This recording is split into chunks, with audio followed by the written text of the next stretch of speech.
Unit 2 accounting standard 1, 2 અને 3 ત્રણ standard વિશે સમજીએ. હરેક ચેપ્ટરની અંદર ત્રણ યુનિટ ત્રણ અકાઉન્ટિંગ સ્ટાન્ડર્ડ છે. એમાં પહેલું અકાઉન્ટિંગ સ્ટાન્ડર્ડ ડિસ્ક્લોઝર એટલે બતાવવું, દર્શાવવું. અકાઉન્ટિંગ પોલિસી, કઈ અકાઉન્ટિંગ પોલિસી એડોપ્ટ કરેલી છે એને રિફ્લેક્ટ કરવું, દર્શાવવું. કોની સાથે? ફાઇનાન્શિયલ સ્ટેટમેન્ટ સાથે એ દર્શાવવું, અને એમાં કઈ ફેરફાર હોય તો એ પણ ડિસ્ક્લોઝ કરવું. એક્ઝામ્પલ તરીકે ઇન્વેન્ટરી વેલ્યુએશન માટેની મેથડ છે લીફો, તો ફીફો, તો ફીફોની જગ્યાએ આપણે વેઇટેડ એવરેજ એડોપ્ટ કરતા હોય તો એની ઇફેક્ટ એ આપણે ફાઇનાન્શિયલ સ્ટેટમેન્ટની સાથે વર્કિંગ નોટ દ્વારા બતાવી. એને જ કહેવાય ડિસ્ક્લોઝર ઓફ અકાઉન્ટિંગ પોલિસીસ. ડેપ્રિસિએશનની મેથડમાં કાંઈ ફેરફાર હોય, WDVની જગ્યાએ SLM હોય તો એના કારણે જે અસેટ્સમાં અને પ્રોફિટમાં જે કાંઈ ફેરફાર થાય એને દર્શાવવું. તો સૌથી પહેલા છે દર્શાવવું, અને કઈ જગ્યાએ દર્શાવવું, કેવી રીતે દર્શાવવું, એકાઉન્ટિંગ સ્ટાન્ડર્ડ 1 સ્પેસિફાઈડ કરે છે. Accounting standard 1 disclosure of accounting policy which requires company to disclose significant accounting policy. એટલે મહત્વની છે એ શેના માટે? પ્રિપેર કરવા માટે, એટલે તૈયાર કરવું. શું તૈયાર કરવું? P&L અને બેલેન્સ શીટ. ઓબ્જેક્ટિવ શું છે? કમ્પેરિઝન થઈ શકે ફાઇનાન્શિયલ સ્ટેટમેન્ટનો, અને એ કમ્પેરિઝન કરવાથી ટ્રુ અને ફેર વ્યૂ, સાચું ચિત્ર બતાવી શકે, સાચો વ્યૂ બતાવી શકે. કોને? ફાઇનાન્શિયલ સ્ટેટમેન્ટના સ્ટેક હોલ્ડરને. It mandates the disclosure of accounting policy in a single places. Require disclosure of any material change, જે કાંઈ ફેરફાર થયેલો છે. મટીરિયલ એટલે મહત્વનો કાંઈ ફેરફાર છે. એક્ઝામ્પલ તરીકે પોલિસીમાં જ ફેરફાર કર્યો, મેથડમાં ફેરફાર કર્યો. And note that if fundamental accounting assumption, 3 assumption છે, ગોઈંગ કન્સર્ન, કન્સિસ્ટન્સી અને અક્રુઅલ બેઝિસ. એ 3 અઝમ્પશન અકાઉન્ટ પ્રિપેર થતું હોય ત્યારે માનવામાં જ આવેલું હોય કે કંપની આ 3 એઝમ્પશન સાથે જ અકાઉન્ટ પ્રિપેર કરે છે. જો આ નથી ફોલો કરતા તો ડિસ્ક્લોઝ કરવું પડે. રિપીટ કરું છું, 3 એઝમ્પશન છે, ગોઈંગ કન્સર્ન, કન્સિસ્ટન્સી અને અક્રુઅલ. હવે સર ગોઈંગ કન્સર્ન એટલે શું? એક્ઝામ્પલ તરીકે પ્રીવિયસ યરની બેલેન્સને કરંટ યરમાં કેરી ફોરવર્ડ કરવામાં. શું કામ? બેલેન્સ સીડી કેરી ડાઉન, બ્રોડ ડાઉન લખવામાં આવે છે.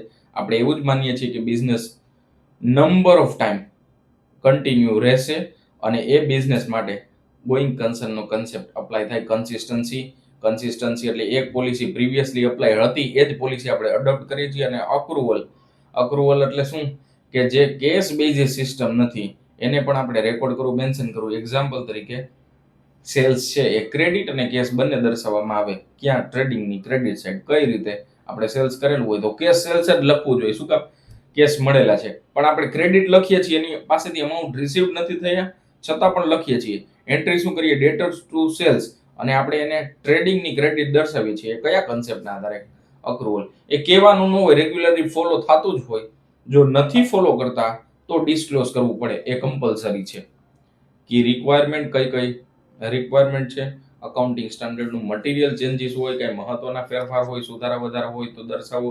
ડિસ્ક્લોઝર એટલે દર્શાવવું સિગ્નિફિકન્ટ અકાઉન્ટિંગ પોલિસી, કઈ અકાઉન્ટિંગ પોલિસી આપણે એડોપ્ટ કરેલી છે એ પણ ઇન્ફોર્મ કરવું, દર્શાવવું.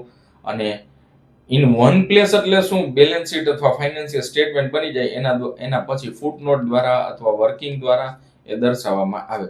મટીરિયલ ચેન્જ, જે કાંઈ ફેરફાર થયેલા હોય, must be disclose in the financial statement which is quite most important for the stakeholder. Consistency, એક પ્રિન્સિપલ, રૂલ્સ, રેગ્યુલેશન એક વર્ષથી બીજા વર્ષ કન્ટિન્યુઅસ અપ્લાય થાય છે. નેક્સ્ટ યરમાં ફંડામેન્ટલ એઝમ્પશન હમણાં જ વાત કરેલી. ટ્રુ અને ફેર વ્યૂ, જે બુક્સ ઓફ અકાઉન્ટ બતાવે છે એ સાચો વ્યૂ બતાવે છે, એ આપણે રિફ્લેક્ટ કરે છે અકાઉન્ટિંગ સ્ટાન્ડર્ડ 1માં. જો 1 ની અંદર ડિસ્ક્લોઝ કરેલું હોય તો. અને એનું એક એક્ઝામ્પલ આપેલું છે. એકાઉન્ટિંગ પોલિસીસ અપ્લાઇડ થાય includes inventory valuation method like FIFO or weighted average method, અને method of depreciation WDV અથવા SLM. એમાં જે કાંઈ ફેરફાર કરવો તો એ પણ અપ્લાય આપણે કરવું જોઈએ, મેન્શન કરવું પડે, ડિસ્ક્લોઝ કરવું પડે. કોના દ્વારા? ફાઇનાન્શિયલ સ્ટેટમેન્ટના નીચે, એટલે ફૂટનોટ દ્વારા, નોટ દ્વારા, વર્કિંગ દ્વારા. Application S applicable to all companies, બધી કંપનીને અપ્લાય થાય છે. જ્યાં ઇન્ડ AS અને ગેપ એટલે જનરલી અકાઉન્ટિંગના બધા પ્રિન્સિપલ આવી જાય. ગેપ ઉપરથી જ અકાઉન્ટિંગ સ્ટાન્ડર્ડ બને. ગેપ એટલે સામાન્ય અકાઉન્ટિંગ કેમ લખવું એના સિદ્ધાંતો, generally accepted accounting principal.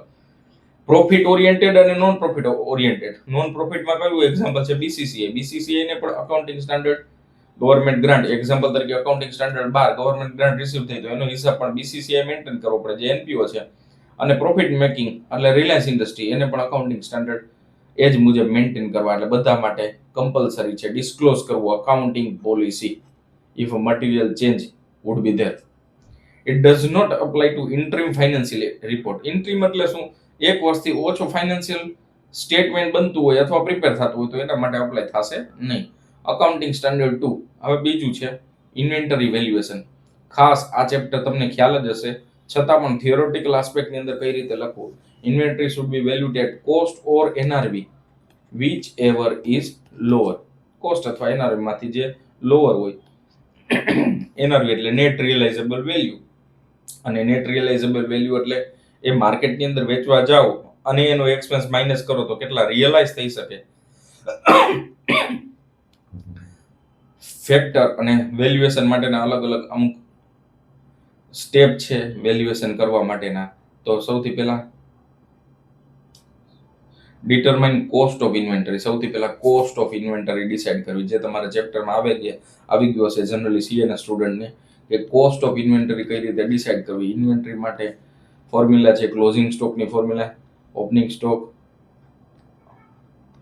Plus purchase related expense minus closing equal to COGS. આ ફોર્મ્યુલાને એમને મૂકીને આપણે ક્લોઝિંગ સ્ટોક ફાઇન્ડ કરી શકીએ. તો આ સૌથી પહેલું સ્ટેપ છે, આપણે ક્લોઝિંગ સ્ટોક ફાઇન્ડ કરવો, ક્લોઝિંગ સ્ટોકની વેલ્યુએશન નક્કી કરવી, પરચેસની અમાઉન્ટ કેટલી છે, રિટર્ન કેટલું છે, ઓબ્સોલેટ એબનોર્મલ આઇટમ છે એને એક્સક્લુડ કરવામાં આવે, નોર્મલ આઇટમ છે. હવે આ પ્રેક્ટિકલમાં કન્સેપ્ટ છે. નોર્મલ આઇટમ અને પ્રેક્ટિકલમાં સમજીએ કે એબનોર્મલ આઇટમ એટલે શું, જે જનરલી મેન્શન કરવામાં ન આવતું એને એક્સક્લુડ કરવું. એ પ્રેક્ટિકલ ક્વેશ્ચનમાં તમારે જનરલી પૂછાશે નહીં. Determine the net realisable value, NRV એટલે વેચવા માટે selling price in ordinary cost of business less cost of completion and the estimated cost necessary to make sales. Example તરીકે સેલિંગ પ્રાઇસ, એક કારની 10 લાખ રૂપિયા સેલિંગ પ્રાઇસ હોય અને એ સોલ્ડ કરવા માટે આ કારની ધારો કે સેલિંગ પ્રાઇસ છે 10 લાખ રૂપિયા. હવે આ 10 લાખ રૂપિયા રિયલાઇઝ કરવા હોય તો અમુક એક્સપેન્સ કરવા પડે કંપનીના ઓનરે. તો એક્સપેન્સ રિયલાઇઝ કરવા માટે જે કરવા પડે એને માઇનસ કરવામાં આવે. એક્ઝામ્પલ તરીકે 50,000 ઇન્સ્યોરન્સના દેવાના હોય, કોર્પોરેશનને દેવાના હોય, ટેક્સને દેવાના હોય, તો એ રિડ્યુસ કરીને નેટ કેટલી અમાઉન્ટ મળે છે તો 9,50,000. આ 950 મળે છે, એને શું કહેવાય? એનઆરવી, amount which can be realized from the selling price which is known as. પછી એનું કમ્પેરિઝન કરવામાં આવે. એનો મતલબ એવો સૌથી પહેલું સ્ટેપ કોસ્ટ ડિસાઇડ કરવી, પછી એનઆરવી ડિસાઇડ કરવી, પછી કમ્પેર કરવું, કમ્પેરમાં લોઅર હોય એને બતાવવું. હવે ઇમ્પોર્ટન્ટ કન્સિડરેશન કયા કયા વેલ્યુ ધ્યાનમાં રાખવામાં આવે છે મેં તમને શરૂઆતમાં જ વાત કરી. ડેમેજ ગુડ્સ હોય, ઓબ્સોલેટ હોય, ઓવર વેલ્યુડ ઇન્વેન્ટરી હોય, એને રિટર્ન ઓફ કરવામાં આવે ટુ ઇટ્સ એનઆરવી. એનઆરવીમાં એવી એક્ઝામ્પલ તરીકે હું ટેકનોલોજીની કંપની હોય અને વર્ષોથી આ કેટલા બધા પીસી જે મોટી કિંમતમાં, મોંઘી કિંમતમાં બનેલા હોય અને એ સ્ટોક અત્યારે મારી અત્યારની હાલની બેલેન્સ શીટમાં હોય તો એમાં એક્ઝેક્ટ એનઆરવી કેટલી છે એને રિયલાઇઝ કરવા જાવ તો કેટલા આવે, તો એના દ્વારા વેલ્યુએશન કરવું સ્ટોકનું એ પણ અગત્યનું અને જરૂરી છે. એ 1 લાખની કિંમત વાળો હોય ને અત્યારે એને 10,000 જ રિયલાઇઝ થતા હોય તો એનઆરવી એક્ઝેક્ટ 10,000 સુધી લઈ આવવી પડે અને એના દ્વારા સ્ટોકનું વેલ્યુએશન કરવું ટ્રેડિંગની ક્રેડિટ અને બેલેન્સ શીટમાં આસેટ સાઈડ. ફીફો અને વેઇટેડ એવરેજ બે જ મેથડ અલાઉડ છે, લીફો અલાઉડ નથી. આ ખાસ યાદ રાખવાનું. લીફો પ્રોહિબિટ છે, લાસ્ટ ઇન ફર્સ્ટ આઉટ. એટલે જનરલી તમને એક્ઝામમાં ફીફો અથવા વેઇટેડ એવરેજ સીએના સ્ટુડન્ટને પૂછી શકાય ફાઉન્ડેશનમાં. Scope all inventory except certain item like work in progress, construction contract, securities held as a stock in trade, livestock એટલે શું? ઢોર ઢાખર હોય, એનિમલ્સ હોય, એગ્રીકલ્ચરની પ્રોડક્ટ હોય જેને એક્ઝેક્ટમાં રિયલાઇઝ નથી કરી શકતા. અમુક પ્રોડક્ટ વર્ક ઇન પ્રોગ્રેસમાં છે તો એવી પ્રોસેસને આ અકાઉન્ટિંગ સ્ટાન્ડર્ડ અપ્લાય થતું નથી. એક્ઝામ્પલ તરીકે હું કન્સ્ટ્રક્શનની બિલ્ડિંગના વ્યવસાયમાં છું, આ કન્સ્ટ્રક્શન માટે અકાઉન્ટિંગ સ્ટાન્ડર્ડ 7 સ્પેસિફાઈડ થાય. તો એમાં મારી પાસે ઘણા બધા અસેટ્સ છે, બિલ્ડિંગ છે, મકાન છે, રેડીમેડ નથી એટલે વર્ક ઇન પ્રોગ્રેસમાં છે. તો એનું વેલ્યુએશન કઈ રીતે કરવું એના માટેનું એક અપ્લાય, એને અકાઉન્ટિંગ સ્ટાન્ડર્ડ 2 અપ્લાય થશે નહીં. એટલે આ એના એક્સેપ્શન છે. કોને કોને અપ્લાય થશે નહીં, સ્કોપ એટલે કોને અપ્લાય થાય, એક્સેપ્ટ આ બધા ગુડ સિવાય બધાને અપ્લાય થશે. પછી લાસ્ટ અકાઉન્ટિંગ સ્ટાન્ડર્ડ છે યુનિટ 2 ની અંદર accounting standard 3 cash flow statement, જે તમે શીખેલા પણ હશો, સાવ ઈઝી ચેપ્ટર છે. Accounting standard 3 cash flow statement. Cash flow સ્ટેટમેન્ટની અંદર 3 એક્ટિવિટી છે: operating, investing, financing activity. Operating થી કેટલો ઇનફ્લો થાય છે અને આઉટફ્લો થાય છે એ જ ખાલી ડિસ્ક્લોઝ કરવું, રિપ્રેઝન્ટ કરવું. હવે કેશ ફ્લો સ્ટેટમેન્ટ શું કામ બનાવવામાં આવે છે? Mandatory for all listed company. શું કામ બનાવવામાં આવે છે? કેશ ફ્લો દ્વારા કંપની જાણી શકે કે કંપનીનો એક્ઝેક્ટ ઇનફ્લો કેટલો, એટલે કેશની ફ્લો કેટલી છે અને આઉટફ્લો કેટલું છે એને મેઝર કરવા માટે, અને એને પણ કેટેગરાઇઝ કરે છે. Operating activity generally P&L related activity હોય અને કરંટ અસેટ્સ અને કરંટ લાયબિલિટીને લગતી એક્ટિવિટીઝ હોય, પેલું ઓપરેટિંગ. પછી ઇન્વેસ્ટિંગ એક્ટિવિટી અસેટ સાઇડમાં વધારો ઘટાડો કરવાથી ઇનફ્લો આઉટફ્લો થાય, તો એ ઇન્વેસ્ટિંગ એક્ટિવિટીમાં આવે. અને ફાઇનાન્સિંગ એક્ટિવિટીમાં લાયબિલિટીમાં જે કાંઈ ફેરફાર થાય તો એનાથી કાંઈ જે ઇનફ્લો આઉટફ્લો, એક્ઝામ્પલ તરીકે લોન રેઝ કરવામાં આવે, લોન પેડ કરી દેવામાં આવે. આ ઇન્ટરની અંદર તમને ચેપ્ટર પૂછવામાં આવશે. અને આગળ આપણે સેમ 3, 4, 5 એની અંદર પણ થોડોક એનો કન્સેપ્ટ આવશે. અકાઉન્ટિંગ સ્ટાન્ડર્ડ 3 હવે આપણે જોઈએ. Cash flow statement, cash inflow અને outflow over a period of time, એટલે વર્ષ દરમિયાનનો કેશ ઇનફ્લો કેટલો છે અને આઉટફ્લો કેટલો છે. 3 એક્ટિવિટી છે: ઓપરેટિંગ, ઇન્વેસ્ટિંગ અને ફાઇનાન્સિંગ એક્ટિવિટી. જનરેટ એ શું બતાવે છે? કેશ કેટલી જનરેટ થશે, જેનાથી ફાઇનાન્શિયલ પોઝિશન, પરફોર્મન્સ અને અક્રુઅલ બેઝ રિપોર્ટ એટલે કે ઇન્કમ સ્ટેટમેન્ટ, જેને P&L તરીકે ઓળખાય, એ પણ આપણે મેઝર કરી શકીએ. મેં જે ઉપર સમજાવેલું એ પણ આપણે મેન્શન કરીને લખી શકાય. ઓપરેટિંગ એક્ટિવિટી એટલે શું? રેવન્યુ પ્રોડ્યુસિંગ એક્ટિવિટી, જેની અંદર સેલ્સ અથવા cash received from customer and paid to the supplier, એ ઓપરેટિંગ એક્ટિવિટીનો ભાગ છે. Investing activity, acquisition and disposal of long term assets. Acquisition એટલે ખરીદવી, ડિસ્પોઝલ એટલે એને ડિસ્પોઝ કરી દેવી એટલે વેચી નાખવી અથવા રિટર્ન ઓફ કરી દેવી. તો એ ઇન્વેસ્ટિંગ એક્ટિવિટી છે. એના કારણે જે કાંઈ પ્લસ માઇનસ થાય, એક્ઝામ્પલ તરીકે પ્રોપર્ટી પરચેસ કરવી, પ્રોપર્ટી સોલ્ડ કરવી. મેં તમને કીધું આ કઈ જગ્યાએ અસેટ સાઇડમાં જે કાંઈ વધારો ઘટાડો થાય, વધારો એટલે ઇનફ્લો પ્લસ, માઇનસ એટલે આઉટફ્લો, એ જે થાય એ ઇન્વેસ્ટિંગ એક્ટિવિટીમાં. ફાઇનાન્સિંગમાં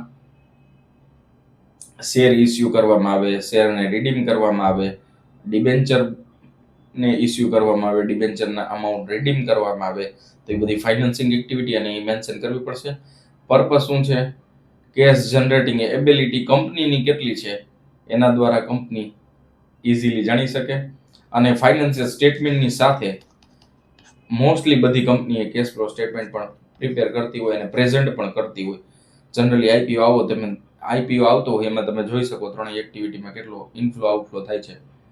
રિવીલ્સ ફાઇનાન્શિયલ નીડ્સ, કેટલી નીડ્સ છે એ પણ જાણી શકાય અને સમજી શકાય. કમ્પ્લિમેન્ટ અધર ફાઇનાન્શિયલ સ્ટેટમેન્ટ અને રિક્વાયરમેન્ટ ફોર મોસ્ટ એન્ટિટી, એટલે જનરલી બધા એન્ટિટી માટે કમ્પલસરી છે. અમુક સર્ટેન સ્મોલ અને મીડિયમ એન્ટરપ્રાઇઝ માટે અપ્લાય નથી, બાકી બધા માટે અપ્લાય છે. તો આ unit 2 accounting standard 1 disclosure of accounting policy, accounting standard 2 inventory valuation અને 3 કેશ ફ્લો સ્ટેટમેન્ટ. આ 3માં કઈ રીતે પૂછવામાં આવશે? કોઈ પણ ખાલી તમને કીધેલું અકાઉન્ટિંગ સ્ટાન્ડર્ડ 3 સ્પેસિફાઈડ કરો તો બધું જે તમે સમજેલા વાંચેલા તમારી રીતે પણ આમાં વધારો ઘટાડો કરી શકાય. પણ આટલું તો ખાસ લખવાનું, એક વખત વાંચી લેશો અને સમજી લેશો તો ઇઝીલી તમે લખી શકશો. આની PDF ખાસ યાદ રાખજો દરેક વિદ્યાર્થી, ડિસ્ક્રિપ્શન બોક્સની અંદર બંનેની લિંક એટલે યુનિટ 1 અને યુનિટ 2 ની બંનેની લિંક પ્રોવાઈડ કરવામાં આવશે. એટલે ખાસ એમાંથી ડાઉનલોડ કરીને જોઈ લેજો. Thank you, thanks a lot.